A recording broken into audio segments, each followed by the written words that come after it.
Hi, it's Sarah from South Fayette Township Library, and this week I'd like to recommend one of my latest reads.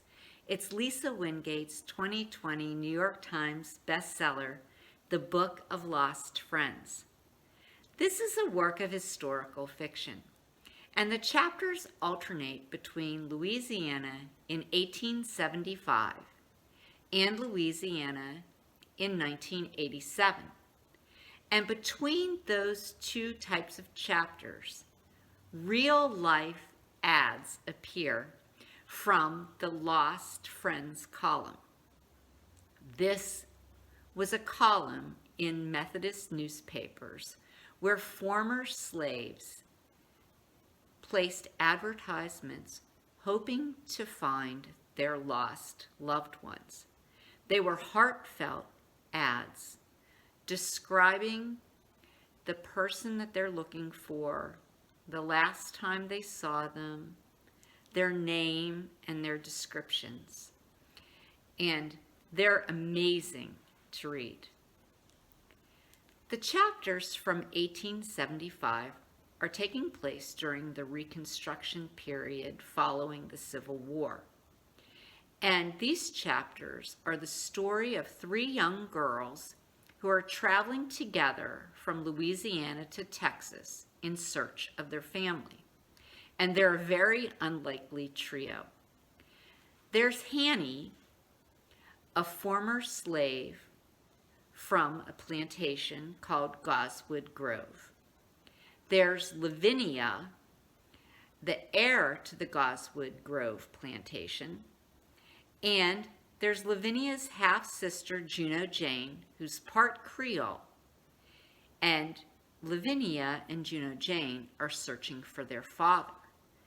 They don't know what happened to him, and they don't know how he lost all their money. In the course of their perilous journey, they're inside a Methodist church, and they see the Lost Friends advertisements. These ads went out to 4,000 subscribers, and they were read by 500 different Methodist pastors from the pulpit. And they were distributed to about 800 different post offices as well. And Hanny's hoping that she'll find some of her family members among these Lost Friends ads. The chapters from 1987 are about a young girl named Benny Silva. She's a first-year teacher at a high school that's in the same town where Goswood Grove Plantation was located. Her students are fairly poor, and they have very little motivation to do well in school. Not much is expected of them.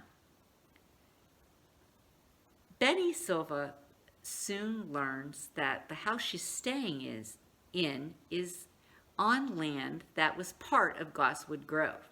In fact, she discovers that Goswood Grove has this amazing library of books that aren't being used at all. And she thinks that maybe she could use them in her classroom. She learns that many of her students have ties to Goswood Grove Plantation, and she decides that it would be a very interesting project for them to investigate the plantation and the people who lived and worked there. I thought this was a very interesting read.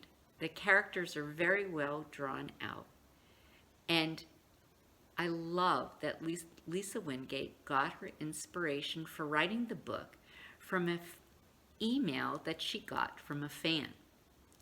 One of her fans had read Before We Were Yours and wrote to Lisa Wingate that she thought that the Lost Friends column would be great material for a new book.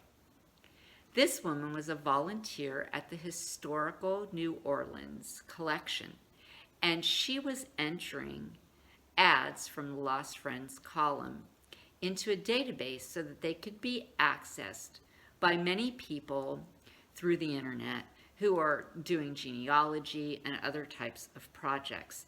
She felt that the story behind these ads was really worth telling. Lisa Wingate started to investigate these ads and how heartfelt they are. And she decided that she would write a book, including these Lost Friends column. I love that there's a writer who listened to her fans. I hope you'll check out the Book of Lost Friends. Have a great week and stay well.